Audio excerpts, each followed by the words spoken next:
And yes, we know it's 1 week late. But at the end of the day, we was on holiday in the UK. I was on holiday. Toto Hammer was on his holiday as well. I was on the channel here and there trying to put content out there so the channel didn't stay dead for 1 week, because we don't like doing that on our channel. We like to put content out there, even though when we're on holiday, even if it's something small, we still like to put the content out there. But we're back now and we're talking about the Mexican Grand Prix.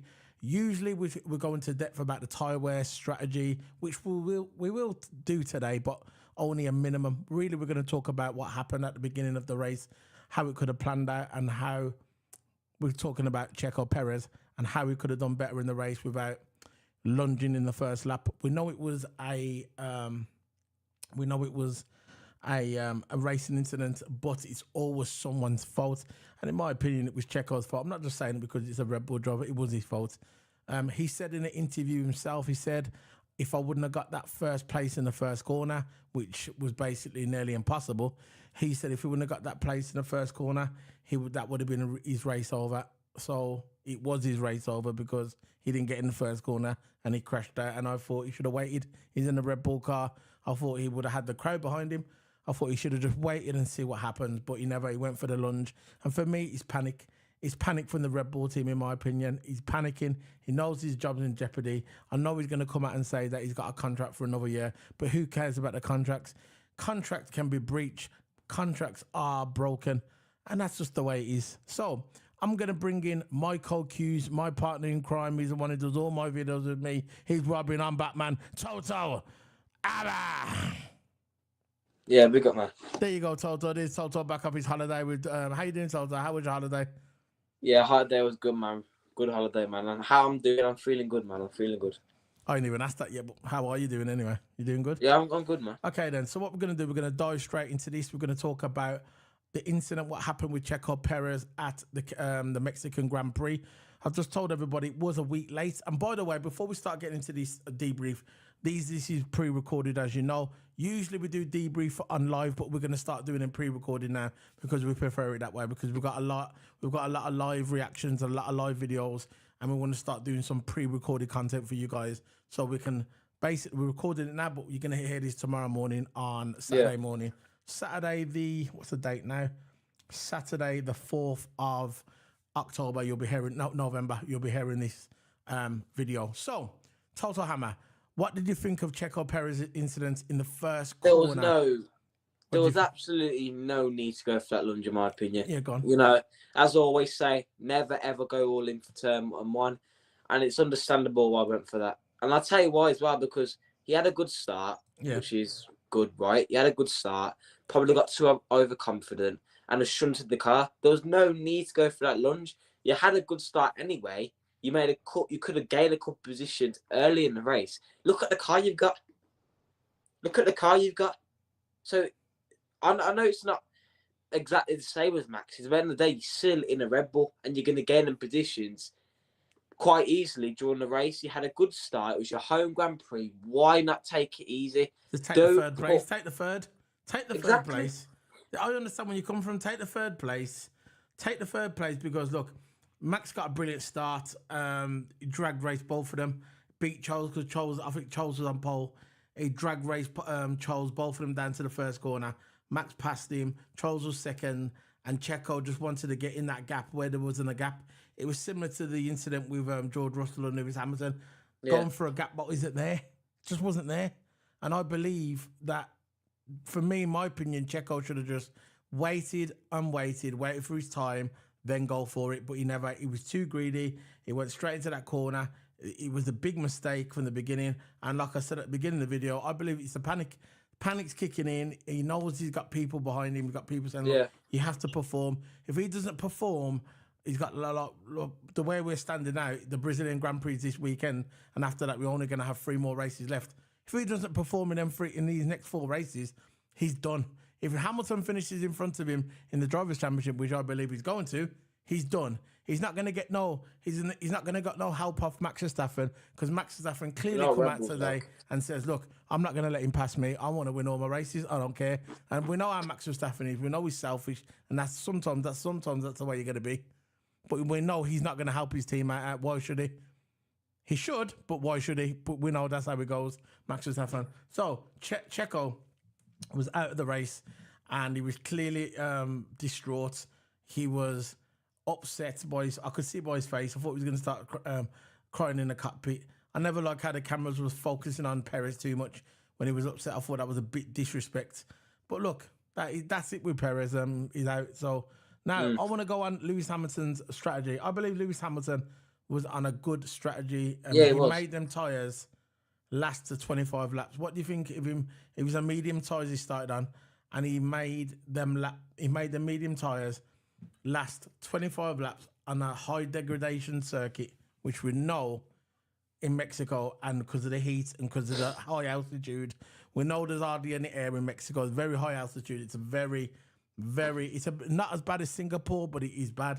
So what do you think of Lewis Hamilton letting them tyres last? Yeah, because the mediums are usually projected 35 to 37 laps. Yeah. So that's really good laps that go on a tyre. Mm-hmm. But of course, what you said about the degradation, the heat, the greases that so significantly. Yeah. So 25 laps to 30 laps on these tyres is the most you're getting out of. And Hamilton exceeded that. And that's good to see. I think Hamilton, out of the Mercedes, Hamilton had a really good strategy. It was nice and balanced. It flowed really well. I think Russell was probably the one that was going on for the push strategy, because last 20 laps on his tyres, when there was barely anything left, and due to the high temperature, I think Russell just burned them out 20 laps towards the end of the race just to finish P6. Was it P7 or P6 or something? So he burnt out his last 20 laps on his medium tyres to finish P6. Hamilton, I think, had a decent race. His strategy was really balanced. Of course, it's Lewis Hamilton. You're going to get that time management from him.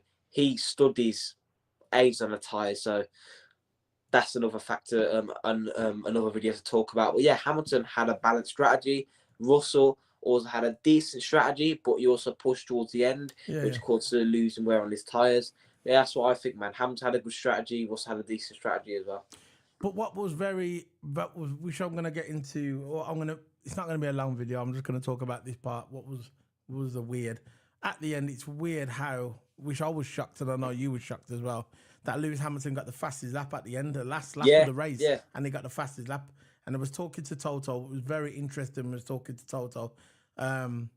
Karoon, which I never really listen to him anyway. Usually when he comes on the TV, I mute the TV. I either mute it or turn it off. But this time he was talking to Toto Wolff, so I thought, you know what, I'm going to listen and see what he's going to say, because we know how Karoon is, how he loves Red Bull. But he was talking to Toto, and he said to Toto, don't you think you're going to be a bit confident for next year now? Now you've tested the aero package at the USA Grand Prix, you've brought it into the Mexican Grand Prix. Your aero package looks good. You know your upgrades are working. So are you very, very excited to bring this package to the new concept next year? You know it's going to be good, don't you? And there's Toto. Yeah, it's going to be. He said he was shocked by the speed at Austin, how fast the car was when they put the upgrades on. And now they're coming into this Mexican Grand Prix, and Lewis Hamilton getting in the fastest lap at the end is basically a message to say, you know what? We're here. We're not going anywhere. And next year is going to be a lot different. And which it is, I don't think it's just going to be Mercedes and Red Bull. I believe it's going to be I think McLaren was going to be in there, and I'm not sure about Ferrari. Maybe at the beginning, but not towards the end. Ferrari's getting up there a little bit, but not there yet. But what did you think of? So you thought Lewis Hamilton getting the fastest, that was cool at the end, and the new concept next season is going to be good for Mercedes. Exactly, Hamilton. Yeah. You never saw this. Not Hamilton. Amo. Go on.